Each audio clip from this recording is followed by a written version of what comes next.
الحمد لله رب العالمين الرحمن الرحيم مالك يوم الدين وأشهد أن لا إله إلا الله وحده لا شريك له وأشهد أن محمدا عبده ورسوله صلى الله عليه وسلم. Parmi les 6 piliers de la foi, il y a la foi au jour dernier. Et parmi les grands points de la foi au jour dernier, le fait d'avoir comme croyance ferme, le fait qu'Allah Azza wa Jal va tous nous ressusciter et tous nous rassembler sur une seule et même place. Le grand rassemblement, Al-Hashr, fait partie des grands points de la foi au jour dernier. C'est-à-dire qu'Allah va faire revivre l'ensemble des créatures et les réunir sur une seule et même place le jour de la résurrection, afin de faire les comptes, afin de les juger, afin d'établir la justice. Et un quart du Coran traite de ce sujet.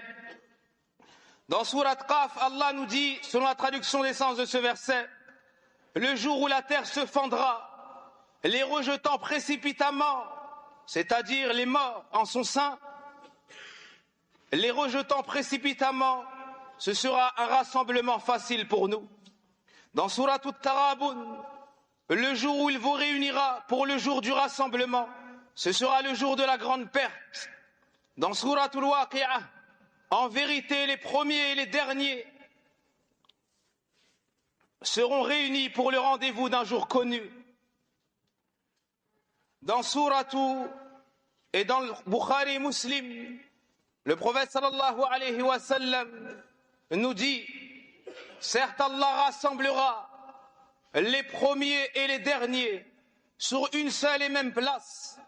Ils entendront celui qui les appellera. Ils entendront celui qui les appellera et leur regard se dirigera vers lui.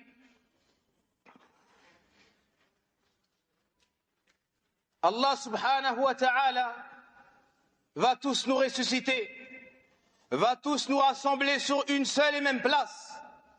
Personne ne manquera à l'appel, ni un homme, ni une femme, ni une personne âgée, ni un nouveau-né. Ce jour-là, tu verras les gens ivres, mais ils ne le seront pas. C'est plutôt le châtiment d'Allah qui est terrible. Ce jour où les enfants auront les cheveux blancs, le jour du rassemblement, Allah subhanahu wa ta'ala va réunir l'ensemble des créatures. Il nous dit dans son livre, dans Surat Al-Qamar, détourne-toi d'eux le jour où l'appelleur appellera vers une chose affreuse. Les regards baissés, ils sortiront des tombes comme des sauterelles éparpillées, courant le cou tendu vers l'appeleur. Voici le jour du grand rassemblement. Voici le jour du grand rassemblement. Tout le monde sortira de sa tombe. Tout le monde accourra sur la place du jour dernier. Dans Surat Taha, ce jour-là, ils suivront le convocateur sans tortuosité, et les voix baisseront devant le tout miséricordieux. Tu n'entendras alors qu'un chuchotement. Les gens seront ressuscités. Personne ne pourra parler à voix haute. Ils seront terrorisés. Quant à la description de la terre du jour du jugement, ça n'est pas cette terre. Allah subhanahu wa ta'ala nous dit le jour où on transformera la terre en une autre terre. Dans le recueil de l'imam al-Bukhari, l'imam Muslim, le prophète alayhi salatu wassalam nous dit: les gens seront ressuscités le jour de la résurrection sur une terre blanche, pure, telle une galette de pain. Et il n'y aura aucun signe pour personne. C'est une terre blanche. Certains savants ont dit car sur cette terre, Allah n'a pas été désobéi. Elle n'a pas été noircie par les péchés des serviteurs. Dans Surat Ghafir, le jour où ils comparaîtront sans que rien en eux ne soit caché à Allah, À qui appartient la royauté aujourd'hui? À Allah l'unique, le dominateur.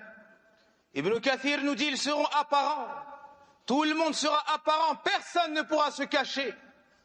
Personne ne pourra se cacher. Sur le jour de la place du jugement dernier, personne ne pourra se couvrir avec quoi que ce soit. Ils seront tous apparents et Allah Azza wa Jal les verra tous. Même les animaux seront ressuscités. Même les animaux seront ressuscités. Ceux à qui nous n'avons pas révélé le Coran et nous n'avons pas envoyé le messager, sallallahu alayhi wa sallam, même eux seront appelés, même eux seront jugés, à un point tel que le prophète alayhi salatu wa sallam nous dit qu'on établira la justice entre le bélier cornu et celui qui ne l'était pas.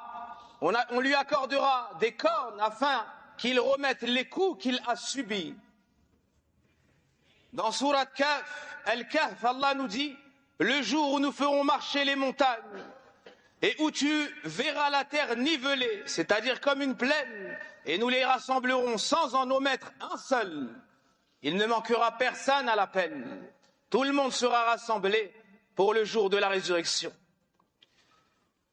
Dans Sourate Maryam, Allah nous dit: le jour où nous rassemblerons les pieux sur des montures et en grande pompe auprès du tout miséricordieux.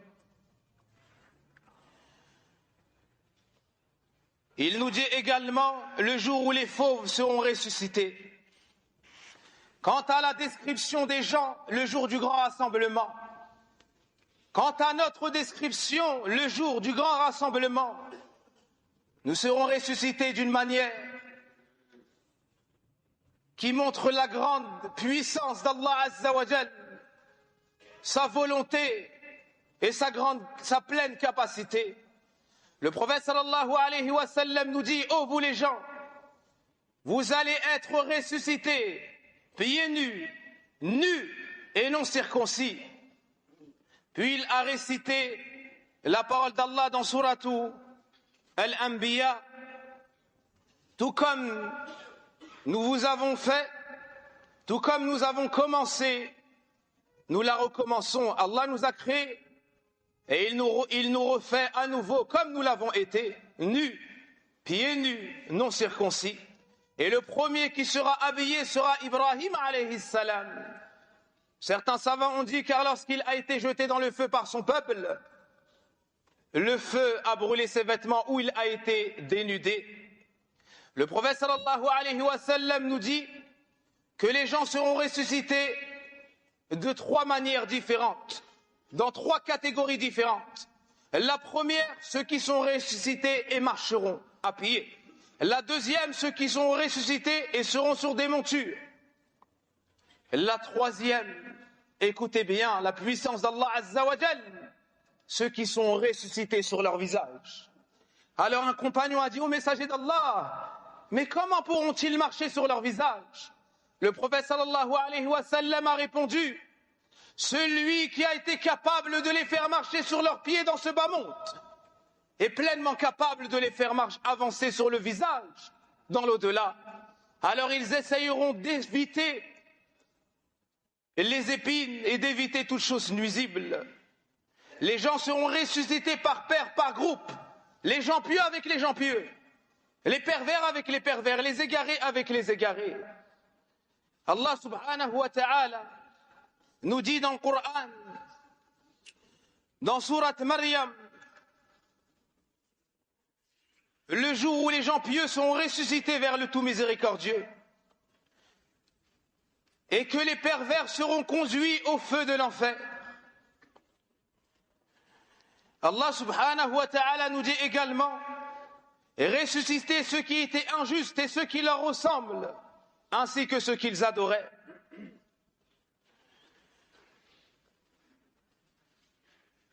Allah subhanahu wa ta'ala nous jure en disant: Fa wa rabbik, je jure par ton Seigneur, nous allons tous les ressusciter ainsi que les démons, les diables. Puis ils seront amenés autour du feu, agenouillés. Les shéatines seront ressuscités avec les mauvaises personnes. Ceux qui se sont éloignés du rappel d'Allah dans ce bas monde seront ressuscités aveugles. Ils seront ressuscités aveugles, comme nous le dit Allah subhanahu wa ta'ala dans le Coran. Et quiconque se détourne de mon rappel mènera certes une vie pleine de gêne. Et le jour de la résurrection, nous l'amènerons aveugle au rassemblement. Il dira, ô mon Seigneur, pourquoi m'as-tu amené aveugle alors qu'auparavant je voyais? Il lui dira, de même que nos signes t'étaient venus et que tu les as oubliés, aujourd'hui tu es oublié, c'est-à-dire délaissé. Parmi ceux qui seront ressuscités d'une forme très avilie, il y a les commerçants qui ne craignent pas Allah, ceux qui vendent et achètent sans se soucier du regard d'Allah, ceux qui achètent de l'illicite, revendent de l'illicite, ceux qui jurent par Allah en mentant pour écouler leurs marchandises, ceux qui trahissent le dépôt. C'est cette catégorie de commerçants, le prophète alayhi salatu wassalam les a appelés, ô vous les commerçants, sachez que les commerçants seront ressuscités en tant que pervers le jour de la résurrection, sauf celui qui est pieux, celui qui tient son engagement lorsqu'il jure, et celui qui est véridique. Ô vous les commerçants, craignez Allah Azza wa Jal, et sachez que vous serez questionnés sur ce commerce le jour dernier, et selon votre comportement envers les gens, vous serez ressuscités. Parmi une autre mauvaise catégorie, les orgueilleux. Le prophète sallallahu alayhi wa sallam nous dit, les orgueilleux sont ressuscités le jour de la résurrection comme des petites fourmis. Comme des petites fourmis, sous l'apparence humaine, l'humiliation les couvrira, l'ignominie les couvrira de toutes parts. Et ils seront conduits vers une prison de l'enfer qu'on appelle Bolas. Alors ils seront touchés par le feu et seront abreuvés des déchets parmi les liquides des habitants de l'enfer, tels le sang et le pu. Il y a également les criminels. Allah Azza wa Jal nous les décrit en disant, tu verras les criminels enchaînés les uns aux autres. Enchaînés les uns aux autres, leur tunique sera faite de goudron. Voici comment ils seront ressuscités. Il y a également la situation de celui qui refusait de sortir la zakat. Ô toi qui Allah a accordé l'argent, ô toi qui Allah a accordé des biens, si tu ne sors pas la zakat, écoute ce hadith. Écoute ce hadith. Le prophète sallallahu alayhi wa sallam nous dit, il n'y a pas de personne détenant de l'or et de l'argent et qui ne s'acquitte pas de leurs droits, c'est-à-dire la zakat, sans qu'on lui prépare le jour de la résurrection des plaques de métal. Des plaques de métal. Le métal pour lequel il ne payait pas la zakat, certains ont dit, il sera chauffé dans le feu de l'enfer et on placera cela sur ses côtes. On placera cela sur ses côtes, son front et son dos. À chaque fois qu'elles refroidiront, on les fera réchauffer. On les fera réchauffer dans le feu, puis on lui mettra. Vous savez pendant combien de temps, mes chers frères? Vous savez pendant combien de temps, mes chers frères? Et cela durant un jour de 50 000 ans. La hawla wa la quwwata illa billah. Celui qui ne sort pas la zakat, voici sa menace. Le prophète sallallahu alayhi wa sallam nous cite une autre menace. Il nous dit que celui qui ne sort pas la zakat le jour de la résurrection, Allah Azza wa Jal lui enverra un serpent. Allah Azza wa Jal lui enverra un serpent à 2 têtes. Il l'étranglera et le mordra au visage et lui dira, je suis ton argent, je suis tes biens. Voici le résultat de ne pas sortir la zakat. Parmi les gens de la résurrection, il y a ceux qui tendaient la main et demandaient de l'argent alors qu'ils n'étaient pas dans le besoin. Allah dit, ils seront ressuscités sans peau, sans viande sur le visage. Ainsi nous dit le prophète alayhi salatu wassalam. Il y a également ceux qui espionnaient et tentaient d'écouter les dialogues des gens en cachette. Le prophète sallallahu alayhi wa sallam nous dit, ils seront ressuscités et on leur versera du plomb fondu dans les oreilles. Qu'Allah nous en préserve. Voici le jour de la résurrection. Voici le jour du grand rassemblement. Il nous faut à tous nous préparer pour ce jour, car ce bas monde est une terre de passage. Certains nous ont précédés et nous allons sans aucun doute les rejoindre. Et la différence ce jour-là n'aura lieu qu'à travers la piété. Celui qui a eu de nobles caractères envers Allah, son Créateur, envers le prophète sallallahu alayhi wa sallam, son messager, envers ses parents qui l'ont mis au monde, envers l'ensemble des gens, il sera ressuscité d'une noble manière. Quant à ceux qui se sont montrés ingrats, qui se sont montrés injustes et ont opprimé les serviteurs d'Allah, ces derniers seront ressuscités, comme vous l'avez entendu. Wa inna lillahi wa inna ilayhi raji'un. Pour finir, on invoque en faveur de notre grand-oncle Simbala Doucouré, qui est le chef de notre tribu. Il est décédé il y a très peu.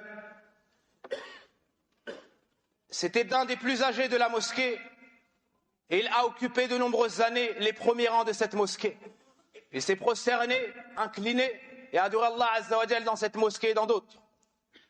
Et il nous a donné de nobles recommandations. Parmi les dernières recommandations que j'ai écoutées de lui lorsque je l'ai visité, il y a eu qu'il m'a dit, il n'y a pas de différence entre le blanc et le noir. Il n'y a pas de différence entre le blanc et le noir, l'arabe et le non-arabe. Et l'ensemble des personnes ayant prononcé Ash-Shahada s'unissent sur cette vérité. Ainsi je vous transmets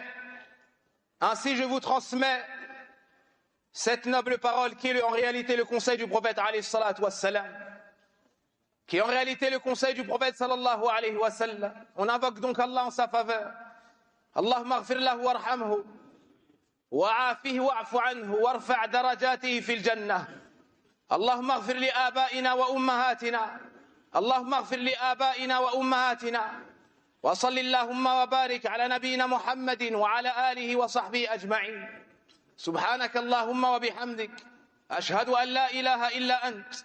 Astaghfiruka